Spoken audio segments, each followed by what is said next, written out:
Hello! Today we are going to be looking at shoulder extension range of motion. So I have my patient over here, Miss Brenner. I have her in prone position. That's how we're going to test shoulder range of motion for extension. First, we're going to find her axis of rotation. I'm going to palpate her acromion process, which is about right there. And then the greater tubercle is normally about 1 finger below that. So I'm going to line up my goni with her greater tubercle, and I'm going to line up my moving arm with her lateral epicondyle. My stationary arm is going to be bisecting her trunk. So first I'm going to have her actively go through the motion. So go ahead, extend your shoulder off the bed as far as you can. And this is her shoulder complex, so she's using everything. So we expect the range of motion to be between 50 and 60. She is right under 50 at 49, so we maybe need to do just a little bit more stretching with her, but she's pretty close. And then we're also going to look at GH complex, which is just her glenohumeral. The range of motion is going to be much lower for this one, around 20 and 25. I'm going to realign with my greater tubercle, realign with the lateral epicondyle, and I'm going to stabilize on her scapula. So go ahead, go through that range of motion for me. Awesome.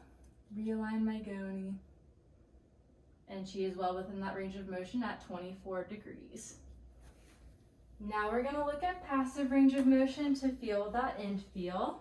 So I'm going to take her through the motion as far as I can go, and I'm feeling a firm end feel, which is normal. That's what we expect, and it's more than likely from the pec major, which is on stretch during that motion.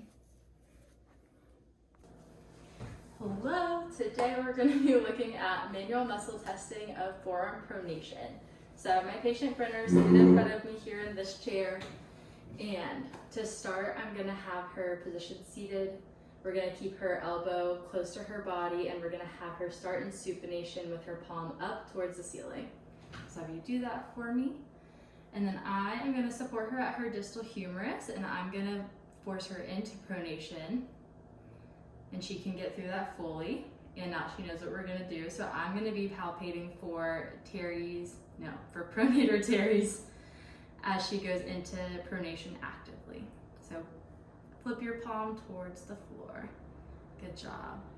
And then go back to that, and I am going to try to break you out of this motion, okay?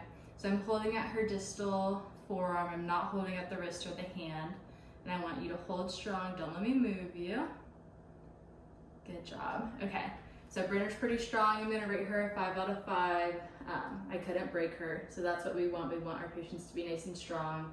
If she was having trouble getting through the range of motion, I would put her into the gravity eliminated position.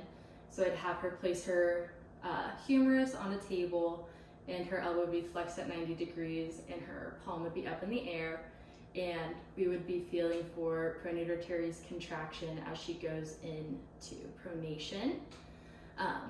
If she can get all the way through the motion and I can apply resistance in the gravity eliminated position, I would rate her a 2+.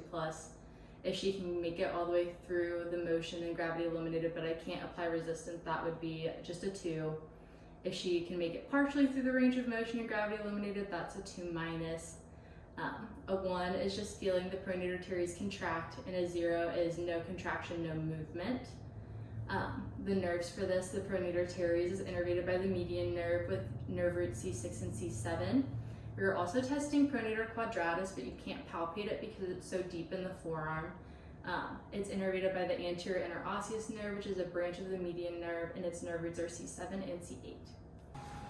All right, today we're going to be looking at Brenner's sensation. I drew C8, so we're going to be looking specifically on that pinky side.